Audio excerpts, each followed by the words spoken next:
Welcome to Talking Heads on USA Global TV, starring the one and only wonderful Dr. JACALYN. It's a prestigious place where world-class influencers and experts meet, and where you'll find the most trusted advisors and coaches for all things in life and business. Visit usaglobaltv.com to sign up for our newsletter, get the value you need, and be first in line to learn about events and giveaways and other valuable content. Connect with us. Email Dr. JACALYN at usaglobaltv.com to talk about how you can become part of USA Global TV. That's USA Global TV, where the doctor is always in. Hello, everyone, and welcome to USA Global TV, and hello to our friends listening on Business Talk Radio. I am Dr. JACALYN KERBECK, and our show today is Leadership of the Heart, how to love yourself to the core.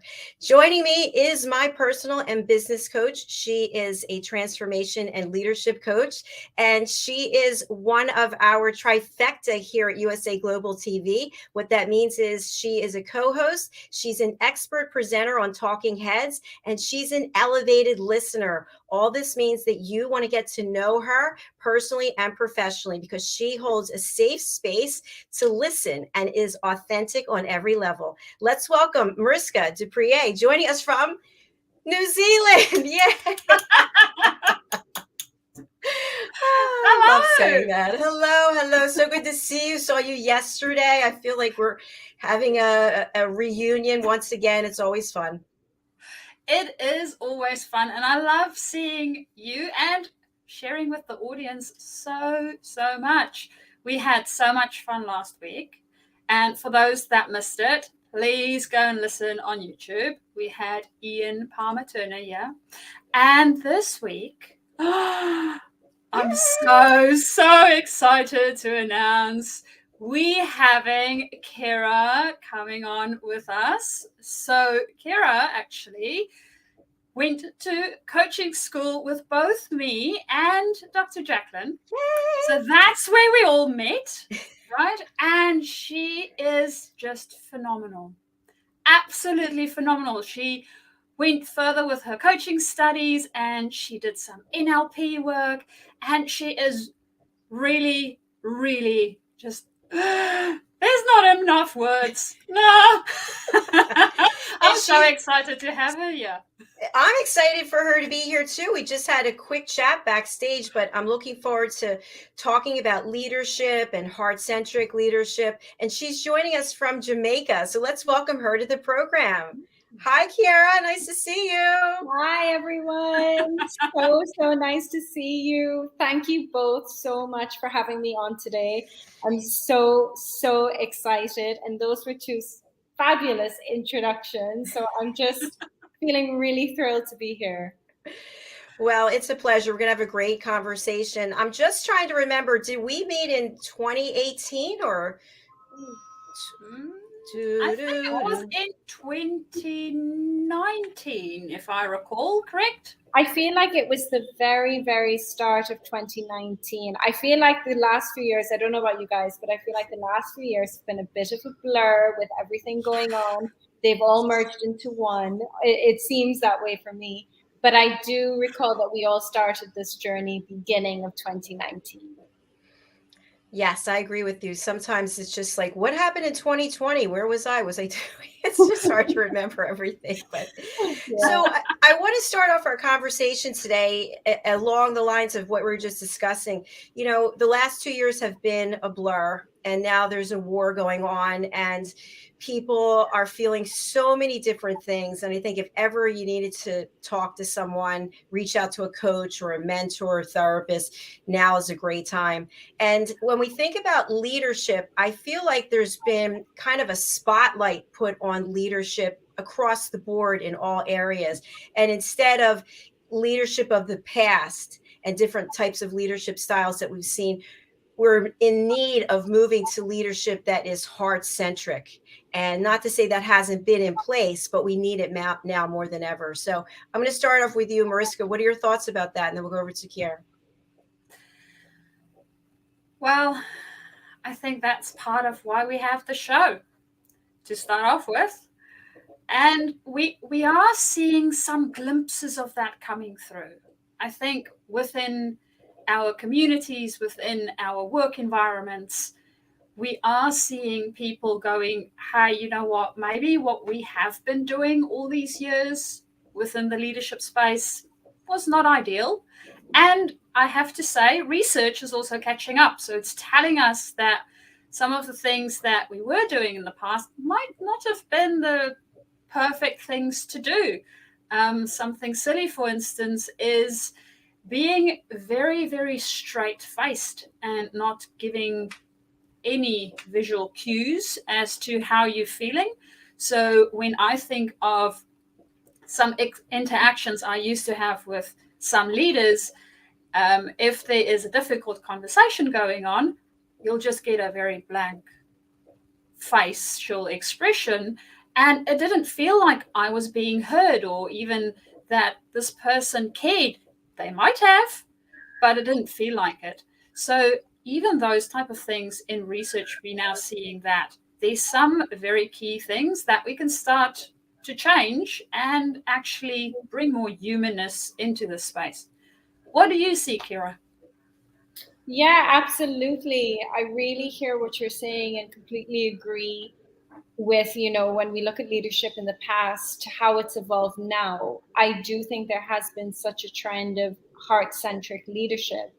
And that was something I was really thinking about earlier today, thinking about leadership styles of the past and even thinking about the clients that I'm working with now. And I feel as though with greater self-awareness, because I feel as though we as a kind of culture, we as a society, we have become so much more self-aware, which is really generating a lot more of a kind of heart-centric leadership. Yes, good points. Thank you, both of you. I was reading an article today about what's going on since the Great Resignation, people not wanting to work in an office. And some companies are mandating that as of this spring, which is coming up, I think the 21st of March, that everyone has to report back to work. Other companies are saying you don't ever have to come back into the office, and some companies are in between. So when you think about leading with your heart, which of those, if any, seem to resonate more? Or do you think it just depends on what people's preferences are? Mariska? Ooh, I think it depends partially on the person, partially on your work environment. So when I think about the industry I come from, which is the utilities and power industry, some of the things you can do remotely, and some of them, preferably, you want to be on site. So there is some places where it would be possible for people to have a little bit more remote work. I think for me, really the thing that needs to be taken into consideration is what is possible, and is this what the people in that environment need? So some people need a lot of structure. They want to get up at 7 o'clock, or preferably before 7 o'clock, but get to work at about 7, 8, right? And go home a certain time and feel like that's their work day and that's them sorted out for the day. Whereas other people want a little bit more flexibility, maybe work until about 2 o'clock in the afternoon, take a break for the afternoon, and then start working about 6, 7 at night again, because that's the way that their energy works better and flows better.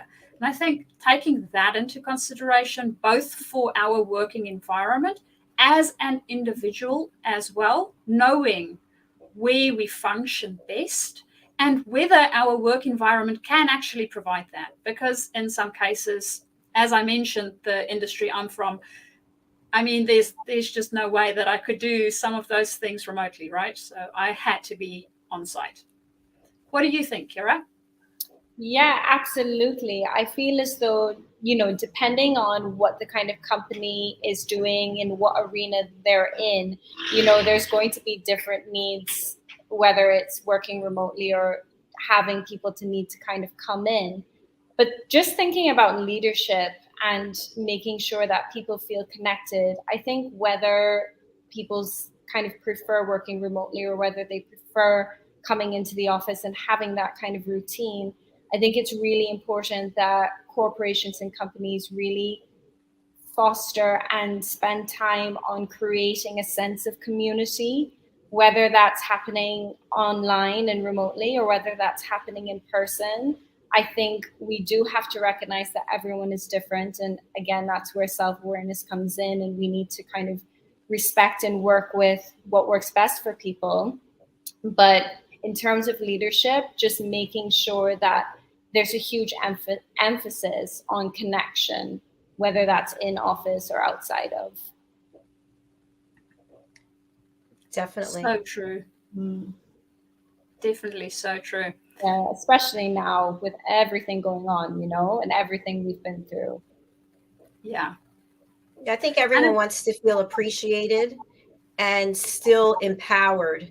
And obviously, outside of corporate, for example, if you work in a restaurant, you have to be there. You can't work remotely. Yeah.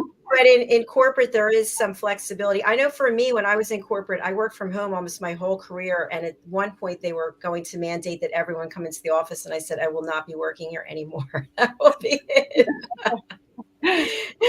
But Ciara, I'm so interested to hear, Mariska had mentioned that in the coaching journey, you continued on. So I'd love for you to tell our audience about your background in coaching and who it is that you typically work with and how you help them. Sure, absolutely. So as you both know, I did the phenomenal goal imagery course with the both of you, and I enjoyed it so much. I absolutely loved it. And I think that it was such a fantastic foundation for coaching. And I went on to coach and have my practice for a good maybe 18 months or about 18 months. And then I just recognized that a lot of clients I was working with, there was always something holding them back. It doesn't matter if it was we were working on relationships, their career, whether they were kind of studying in school and deciding what they wanted to study. There was always something kind of at the root of them that was a really big block. And I wanted to be more skilled and educated and have really, really powerful techniques to kind of help them gain awareness on what's really holding them back and how we can push forward and just move forward with momentum, greater clarity, greater empowerment, all the good stuff. And researching, what can I do? What can I study? I came across NLP, EFT, and hypnosis. And these techniques have honestly changed the game for me. I feel it's changed the game for my clients. I have only seen phenomenal results with implementing these techniques. And it's really about kind of looking at your subconscious mind, the power of your subconscious mind, and how that's dictating pretty much everything, your thoughts, your behavior. And I have just been absolutely thrilled working with all of those techniques. And in terms of clients, the people that I work with, I feel as though most people will come to me just feeling a little bit lost or quite stuck. Those are usually the two camps that they will fall into. They're either very, very lost and quite overwhelmed. They don't know what to do next, or they're just feeling quite stuck and they recognize that they're not where they're supposed to be. And that could be in their business, in their career, relationship. And through coaching, we really get clarity on what's holding them back, what's keeping them stuck, and how to move forward, and really creating an action plan to help them just be so much more fulfilled and so much more aligned. Thank you for sharing that. And Mariska, you may be aware of these techniques. I'm just wondering for our audience, can you expand a little bit about them? I can expand a little bit on the hypnosis and the NLP. So NLP is neuro-linguistic programming. And it's such an interesting field, because what they did is it was a programmer and somebody that worked with languages that came together. And they said, well, we want to look at this and see how this works. So what they did is they looked at language and the way that we use language. And through the computer programming sort of lens, they said, well, in programming for a computer to work properly or programming to work properly, we have certain steps that we follow. So let's see whether the humans that we work with does exactly the same thing. And lo and behold, there is some similarities. So they started deconstructing what we already do and putting it into this specific framework that Ciara mentioned. And it is really, really powerful. If we know the sequence that we're running in the background, basically, for ourselves, and we can figure out how to change that sequence to run something that is more appropriate for us and for what we want to actually achieve, you get exceptional results. So yeah, that is really, really great. And of course, with hypnosis, I know hypnosis, there's some people that has fears that you would be hypnotized on stage and then start clucking like a chicken. This is not the case. not that sort of party trick hypnosis that's being done. It is really about looking at what it is that's going on in the background for ourselves and just bringing that into our awareness field in order for us to work on it and get it sorted out. Absolutely. Fantastic analysis of both. Absolutely spot on. Would you like to add anything to it? I will briefly mention a little bit about EFT because I feel as though that's quite linked to a big part of leadership, actually. So EFT is emotional freedom technique, and it is a fantastic, totally non-invasive technique that's really, really helpful in building your confidence, eliminating your anxiety, and any other phobias that you may have. Essentially, how it works is you're just tapping on energy systems in your body. You know, there's a few here, there's a few here. And you're tapping and you're stating exactly how you feel. So, for example, I might say, even though I'm experiencing a lot of anxiety, I deeply love and accept myself. So you're stating your fears, how you feel, you're being completely honest with yourself, you're vocalizing it. Yet you're saying, I deeply love and accept myself. And, you know, when I think about leadership, I feel as though a huge part of it is really just accepting responsibility and just having radical honesty. So EFT, I think, is just such a powerful technique. And I highly recommend anyone to do some research on it and to look into it. Thank you. And I'm wondering, with hypnosis and EFT, do you have to be of the mindset that this is something that I'm open to, that it's going to work? So in other words, you know how people stick their feet in the sand and go, no, I'm not going to do that. Like with meditation, I can't meditate. I'm not going to try. So do you have to be open for these techniques to work? Absolutely. And usually what I'll ask before, you know, we get into anything, I'll always say, you know, do we have your unconscious and conscious permission to just explore this technique? And I would say that, you know, 9 times out of 10, people are really open to these modalities, techniques. You are pretty much always conscious and you're very aware of what's happening. And I think through coaching, you know, you build such a close relationship built on, hopefully, you know, trust and honesty, that by the time they're, you know, looking into these techniques, they feel ready and they're feeling comfortable and safe.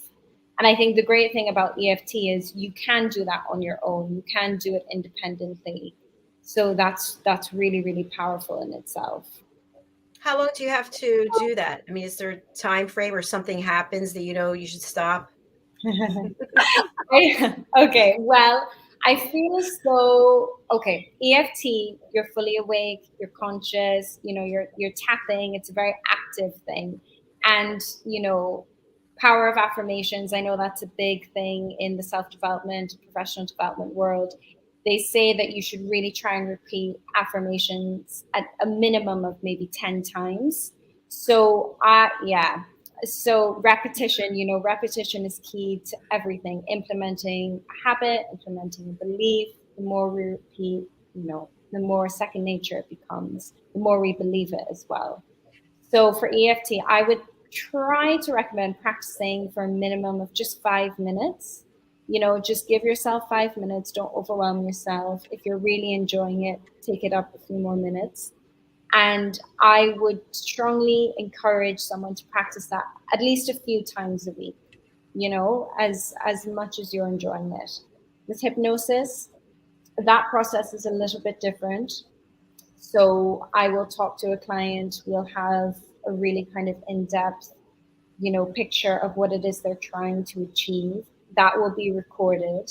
And I would recommend someone listening to that maybe every day for a month, because that really is a bit more subconscious. It's a little bit deeper.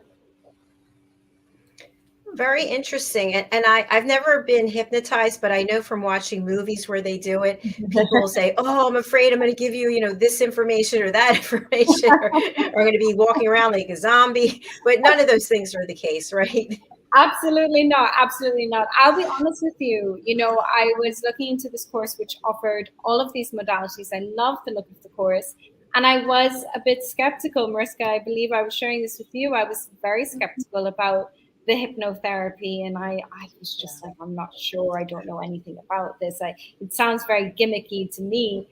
And obviously, the more that I read about it, the more that, I spoke to people who've experienced it, who've done it, who've practiced it, it made a lot more sense. It really is, building a picture with a client on what they really want their life to look like. But it's also creating the picture of specific habits, specific behaviors, specific actions, which again, as you know, is really similar to coaching. It's really getting those specifics and creating a very vivid picture. So I feel as though if you're a really visual person, or if you really, you're kinesthetic, you enjoy the feelings of things, hypnotherapy is a fantastic way to just be an addition to propelling, your dream and getting to your goal. Mariska, you have had some experience with hypnotherapy, so maybe you can share a little bit about what you thought. How was your experience with it? Well, my experience of it is that you're always in control. Mm-hmm. So you are there, you can think for yourself. All of that is still happening. I do know that there is some people that can actually hypnotize themselves too. So when you think about when you go to sleep at night, that time period just before you sort of fall asleep, our brain goes into the same brainwave pattern as when we would be in hypnosis. So basically, the only thing with hypnosis is that our brain goes into a different pattern than when we are fully awake. And because it goes into that pattern, there's things that we can suggest to it to help us to change behaviors or to change things that we want to be changing. So we can actually do it to ourselves too. It is the hypnosis process is only helping us to get into that state of being. But if you do it just before you fall asleep, that wee little piece in there, if you are lucky enough to sleep, like most people, or otherwise in the mornings when we just wake up, those very, very, you sort of feel the fog and the memories of your dreams are still lingering. Your brain is still in that brainwave pattern too. So those two areas, we naturally go through them. And those are times that you can actually hypnotize yourself if you would like. Absolutely, absolutely. And fun fact that some people, quite a lot of people don't know, I did not know this, for the first 6 to 7 years of our life, we are actually in that hypnosis state because our brain waves have not fully developed. And that is, a big part of why throughout childhood, that young, early stage, we are so impressionable and we form so many of our beliefs and so many of our kind of, perceptions of things. So absolutely. I'm learning quite a lot from you ladies. Thank you. We're going to take a break, but when we come back, I'd love to touch on this subject. We haven't discussed it. We actually had someone here maybe a year ago, and he was a coach with a major international company that's in athletic wear, let's say sneakers, etc. And they actually have a whole team of coaches on staff that people can come and see during the course of the day. I think that's brilliant. So I'd love to come back in on that after our break. How does that sound? Perfect. Yeah. Perfect. All right. We'll be right back. Stay here with us on USA Global TV and Business Talk Radio. Take a moment. Take a moment. Take a moment. Take a moment. Take a moment. Take a moment. Take a moment. Take a moment. Take a moment.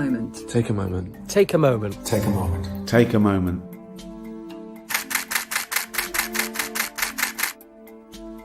So I've had the privilege of photographing some incredible people over the years, and during each shoot I've asked the subject to close their eyes and take themselves to a peaceful place just for a few seconds. I've found that this really helps to refresh the energy between the camera and the subject. They had an energy that was quite special and quite different from the rest of the shoot. The collection grew, and now it feels the right time to use it for something good. I think it'd be amazing if we could help to raise awareness and involve people in the discussion about mental health. So what we're asking to do is for everyone to upload their own self-portraits. All of these portraits will become part of a massive artwork. I'm really excited to see this project go from hundreds of pictures to thousands of pictures. Essentially, an ever-evolving artwork that says we're all in this together. Close your eyes and take a moment.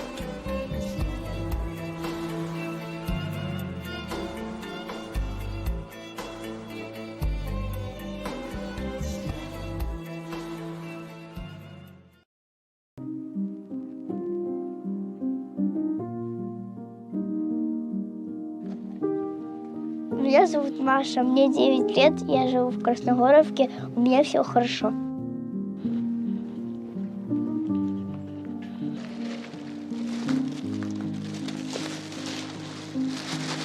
Кушать у нас есть, пить у нас есть, сахар у нас есть, все есть. Только дров не хватает.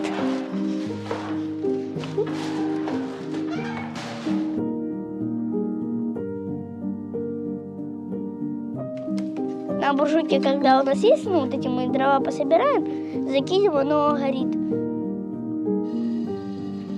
Например, в 10 запалили, в 11 закончили, вода нагрелась, и все, и мы купаемся. В наш дом 4 было прямых попаданий, так что мы боимся. Человека даже осколками поранило, забрали в больницу с 6-го подъезда соседа, так что мы тоже боимся, у нас много деток. Деваться нам некуда, нас никто нигде не ждет.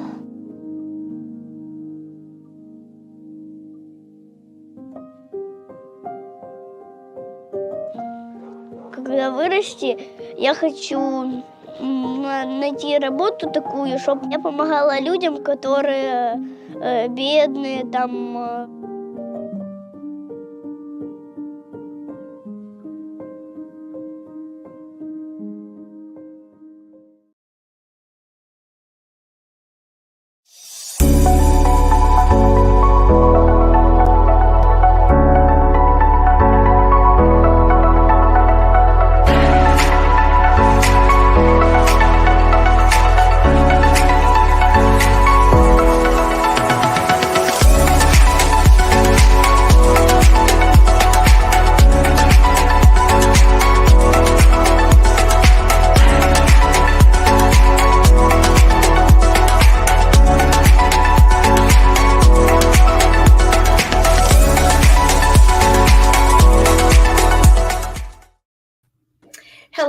Welcome back to USA Global TV and Business Talk Radio. Our show today is Leadership of the Heart, and we have two experts here with us today, Mariska, my co-host, and our guest, Ciara. And before we went to break, I was just teeing up the idea of what about having coaches on staff at organizations? What are your thoughts? Who wants to start with it? I think we'll start with Ciara for now. Sure, absolutely. I am in such a huge favor of coaches being made available to employees. I have seen it, becoming more and more popular, and I feel as though there are only benefits from it.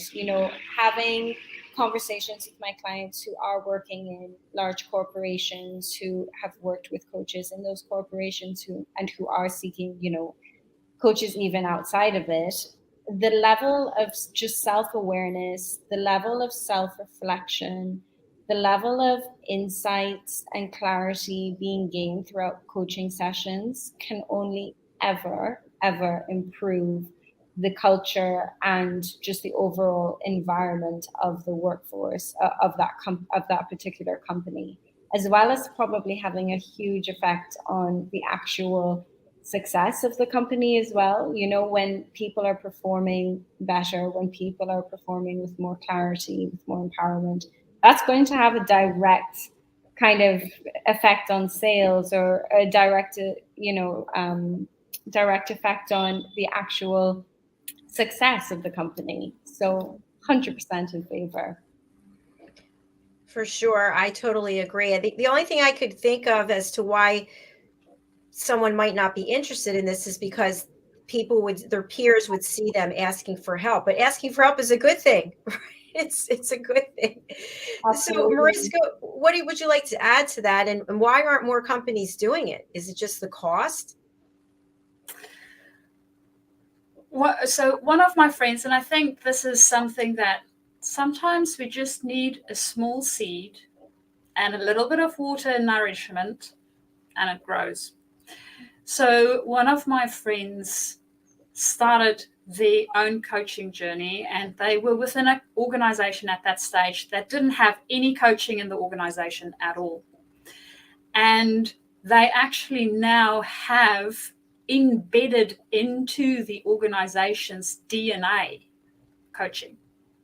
So they have coaching for their leaders learn certain coaching skills to be able to take that to their teams. They have team coaching. They have it within all of their processes. So onboarding for them as an organization, they've implemented that coaching into that process. So what we're really doing with coaching is we are trying to set up those around us to be their best. And isn't that what you would want in an organization, for the person to bring their very best to the table every single day? Because, I mean, if we bring our best every single day, just imagine what we can actually do. Absolutely. We can create so much.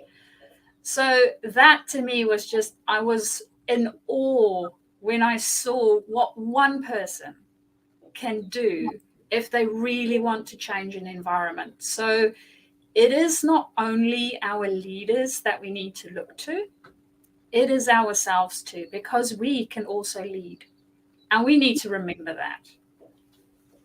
Thank you for sharing that. I agree. One of our guests that we've had on here a couple of times on another program, his name is Fred. He's written a book about leadership, and that everyone is a leader. Regardless of you have the title of leader, you have the opportunity every day to help motivate, inspire, encourage someone, be there for someone. What are your thoughts about that, Ciara? Absolutely. I actually wrote down the other day that so much of leadership is reliant on self-leadership, because if we're able to lead ourselves, then chances are we can lead anyone. So I do feel as though one of the first pillars of being a phenomenal leader is really, really learning how to lead yourself, create visions for yourself, kind of create momentum and inspire yourself. So absolutely, yeah. Thank you. Mariska, do you want to add anything to that? I absolutely want to underline self-leadership. Yeah. It's so important. Being able to, well, the big thing is, if we are self-aware, if we know what works for us, it makes it so much easier for us to communicate to those around us. So if I know what I like, or don't like. And somebody comes in and they say, hey, would you like chocolate ice cream? I'll be like, I would love ice cream. I'm not sure about chocolate, though. I'm not a fan of chocolate ice cream. I literally am not a fan of chocolate ice cream. We have to close out the show then. Sorry. I'm taking it you like chocolate ice cream then. I don't eat ice cream, but if I did, it would be chocolate. Yeah, see. So knowing ourselves, being self-aware and understanding what it is that where we fit, what we like, how we use our energy, all of those elements of it makes it so much easier for us to then interact with other people around us and start to understand where they fit and how they work. And then we have a team. And when we have a team, of course, we go off and do great things. Because without a team, a leader isn't really anything. And without a leader, the team is most probably just going to turn in circles. Absolutely. Like a spinning top, just round and round. Yeah. We actually have time for one more question before we close out the show. And this is something I think would be helpful for people all over the world. If a person is in a leadership position where they have people under reporting to them, I should say, and the leader themselves is really going through a hard time questioning his or her, journey in life or what's going on right now, or maybe they have to deliver some difficult news. What are some things that leaders can do so that they don't take how they're feeling and their insecurities at the moment and they have a lot of responsibility and then put it on the team? Any thoughts about that? Ciara, you can go first. That's a great question, because I feel as though that's a kind of common occurrence. There's going to be so many times where we might be in a position where we're guiding people, yet there could be a lot of turbulence, or there could be, a bit of distress in our own personal lives. And we need to really be careful about how that's being managed. I would say there's a few things that someone in that position can do. And the first thing would be to really spend some time independently with themselves, feeling what they need to feel, and taking the time to really, really practice some self-compassion, practice some self-reflection, practice some true self-care to really, really refill their own cup. Because it's very, very hard to do anything for anyone if we are feeling a lack.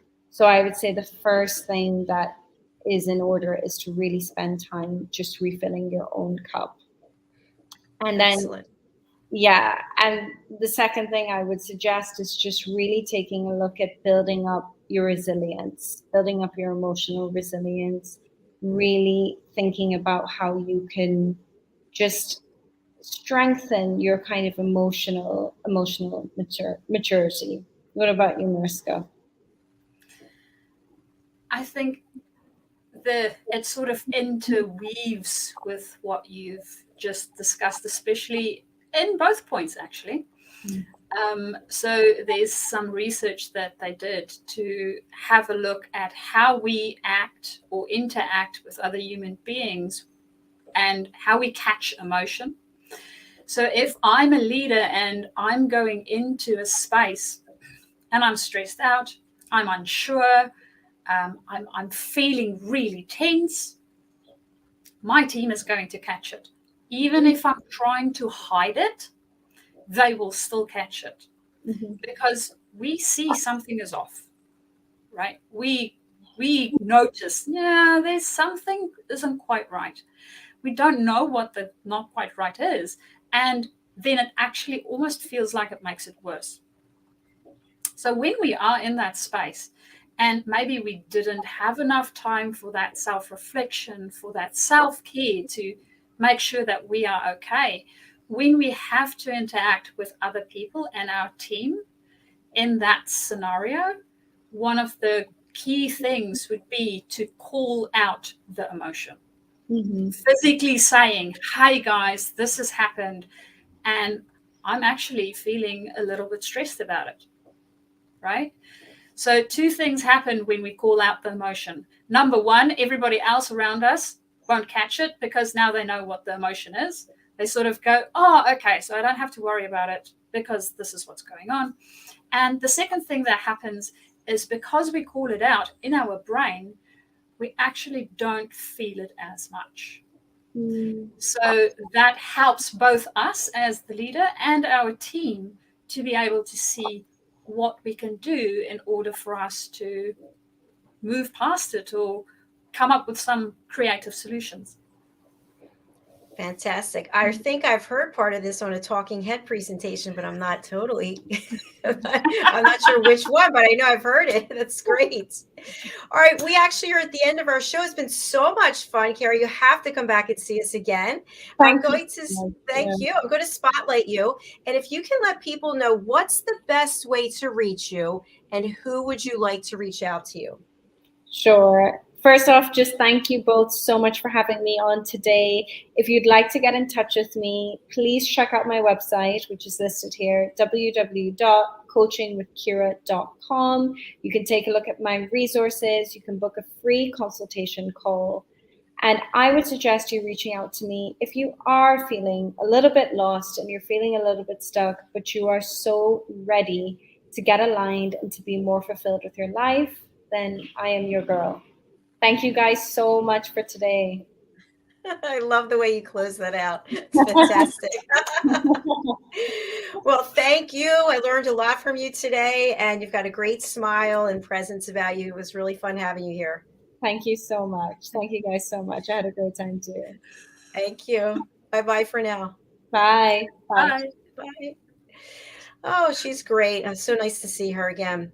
And Mariska, I'm going to spotlight you. What's the best way for people to reach you? Tell them, please, about your expert presentations that are coming up on Wednesdays and what they can expect by watching Talking Heads as well.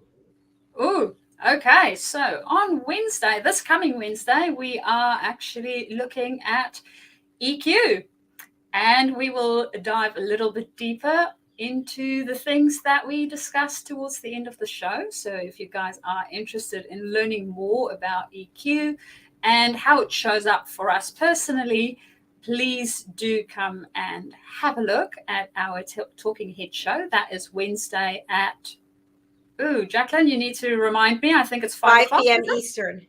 There you go, 5 Eastern. And what was the other question? Sorry, I can't remember. How people can reach you and who should reach out. How people can reach me, so they can find me on my website, which is journeytodiscover.com, and the 2 is the number 2. Alternatively, you guys can email me. You can email me at mariska@journeytodiscover.com, or you can also connect with me on LinkedIn. I would love to talk to you. And the people that can contact me are leaders that's already in leadership positions that really want to up their game. Or if you're thinking of going into a leadership position and you're a specialist wanting to transition into leadership, also do feel free to contact me anytime. Thank you so much. That was great. And I look forward to seeing you again on Wednesday. Thank you. It's been a beautiful show. Thank you. All right. I'll talk to you soon. Bye. Thank you, everyone, for watching, whether it's on the live or the replay. We've got another show coming up right after this. It's a brand new show. It's called Take Steps and Kick IBD. And it's all about the Crohn's and Colitis Foundation. If you know anything about me, I'm very passionate about helping patients, helping people bring awareness about Crohn's disease and ulcerative colitis. So do join us. Stay wherever you are. I'll run over to the other studio. You don't have to go anywhere. And please do subscribe to our channel if you would. We'd really appreciate it. It's on YouTube, USA Global TV. You can also watch our shows on our website, which is, guess what? Yes, USA Global TV. Everybody's a winner tonight. All right. I'll see you shortly on our next show. Thanks, Mariska. Thanks, Ciara. See you soon.